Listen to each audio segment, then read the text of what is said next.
Hello दोस्तों, स्वागत करता हूं स्टॉक्स इन जॉन चैनल में। चैनल को सब्सक्राइब नहीं किया तो सब्सक्राइब कर दें, बेल आइकन भी दबा दें। आज मेरी लेटेस्ट 2 आ चुकी हैं वीडियो, अगर आपने नहीं देखी ऊपर आई बटन में दे दूंगा या डिस्क्रिप्शन बॉक्स में दे दूंगा, देख लेना। तो बात करते हैं लोरस लैब स्टॉक के बारे में। अच्छी खासी भारी गिरावट हो चुकी है। अगर आप गिरावट देखें ऑल ओवर आपको इसमें गिरावट देखने को मिल जाएगी 30% की। ये दोस्तों पहली बारी गिरावट नहीं है 30% की। अगर आप मैक्सिमम 4 पैटर्न देखोगे, जब ये कंपनी लिस्ट हुई थी 2016 को मार्केट में लिस्ट हुई थी, जैसे ही लिस्ट हुई उसके बाद डायरेक्ट इसने तकरीबन 40% की गिरावट दिखा दी थी। आप यहाँ पर देख पाओगे तकरीबन 38% की गिरावट आपको यहाँ पर देखने को मिल जाएगी। यहाँ पर अच्छी खासी गिरावट हुई थी 40% की, मुझे याद है। तो उसके बाद इसने डायरेक्ट रिटर्न दी है, मतलब 1-1.5 साल में इसने, यहाँ पर आप देख पाओगे ये देखिए, ये 2020 है, 9 अप्रैल 2020 एंड 16 जुलाई 2021, मतलब ज़्यादा 1 साल के अंदर अंदर इसने 7,711% के रिटर्न, मतलब इतने खतरनाक रिटर्न दिए। ये तो वैसे तो 800% के रिटर्न है। मैं और दिखा देता हूँ, ये देखो, आपको अच्छे से आप पता लगेगा। ये देखो 831% के रिटर्न 20 मार्च 2020 और 6 अगस्त 2021, मतलब 1 साल के अंदर अंदर, ज़्यादा टाइम नहीं हुआ, इतना % रिटर्न दे दिया। इसका मार्केट कैप ज़्यादा बड़ा नहीं है, 26 करोड़ का मार्केट कैप है। इस मार्केट कैप के लेवल का जो स्टॉक होता है ना, वो काफ़ी रिस्की होता है। High risky high rewarding company है। मतलब हाई रिस्की का मेरा मतलब ये नहीं है कि आपका पैसा पूरा डूब जाएगा, बट हाई रिस्की है। मगर आप रिस्क नहीं लेना चाहते तो आप लीडर कंपनी भी चुन सकते हो। डिविस लेबोरेटरी की तरफ जाओ, हेल्थ केयर सेक्टर में काफ़ी हैं, डॉक्टर लाल पैथलैब है, मेट्रोपोलिस है, उसकी तरफ भी जा सकते हो। बट अगर आपको रिटर्न चाहिए, मतलब एक तगड़े, मतलब आप देख पा रहे एक 1.5 साल में ही इसने 831% के रिटर्न दिए। ऐसे रिटर्न और कोई मतलब लार्ज कैप कंपनी इस तरीके से नहीं देती है। हाँ, ये कंपनी जो है गिरती भी उसी तरीके से, 30-35% गिरना आम बात रहेगी। अगर आपने इन्वेस्ट करके रखा हुआ है तो 30-35% गिरेगा, वो आप पहले ही सोच लेना। तो ये दोस्तों Q2 रिजल्ट है लोरस लैब की। अगर हम ईयर टू ईयर देखें तो आपको यहाँ पर 1143 का इनकम दिखेगा, और यहाँ पर आपको ज़्यादा जंप देखने को नहीं मिलेगा। 1206, मतलब कुछ जंप ही नहीं है, एक फ्लैट आपको देखने को मिलेगा टोटल इनकम में। एंड क्वार्टरली आप देखोगे तो दिस क्वार्टर, जो आप पिछले क्वार्टर की बात कर रहे हो, 1284 का था और अब कम होकर 1206 हो चुका है।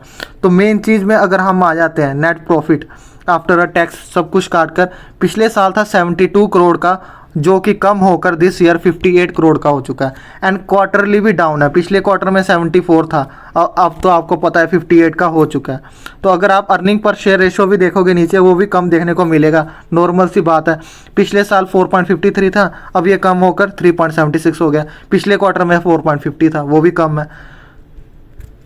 तो आपने देख लिया क्वार्टर रिजल्ट तो काफ़ी बेकार आए थे, मतलब इतने कुछ अच्छे खास नहीं लगे। उसके साथ साथ प्रेशर था मार्केट में, तो मार्केट में भी प्रेशर था, उसकी वजह से भी डाउन हो गया। मतलब एक तो आप समझ लो ना, मिड कैप तरीके की कंपनी है, 30-35% गिरेगा। प्रॉफिट बुक जब होता है इसमें काफ़ी मोटी प्रॉफिट बुकिंग होती है, तो 30-35% गिरना तो आम बात रहेगा, क्योंकि इसने खतरनाक रिटर्न पहले बना के दे दिया। 800% का रिटर्न 1 साल में 1.5 साल में बना के दे दिया। अब तो ये यहाँ पर थोड़ा तो रेस्ट करेगा, नीचे भी गिर सकता है, इससे भी ज़्यादा नीचे गिर सकता है, क्योंकि इसके क्वार्टर रिजल्ट जो है इतने खास आए नहीं है। अब ऐसा भी नहीं है इन फ्यूचर क्वार्टर रिजल्ट खास आएंगे नहीं, अच्छे नहीं आएंगे।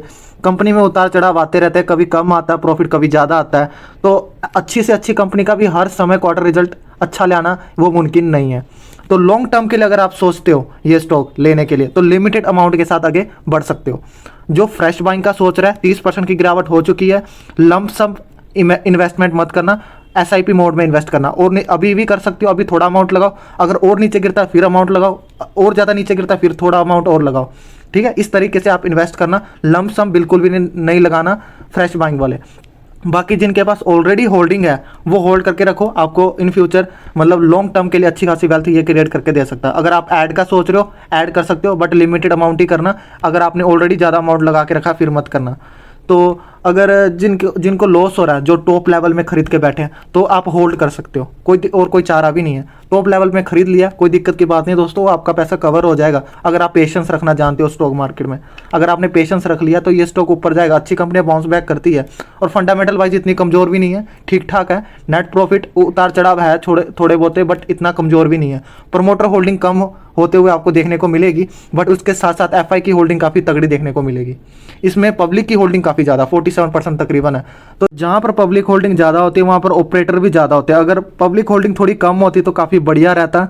तो मैं यही कहूँगा, पैनिक होकर बेच मत देना। मुझे पता है कि क्वार्टर रिजल्ट बेकार आए हैं और शेयर का दाम भी बहुत तेज़ी से गिर रहा है, तो पैनिक में आकर लोग बेच रहे हैं, तो वैसा मत करना। पैनिक में कोई शेयर बेचने नहीं होता, लॉस में तो बेचने लायक ये स्टॉक है नहीं, तो लॉस में तो बिल्कुल मत बेचना।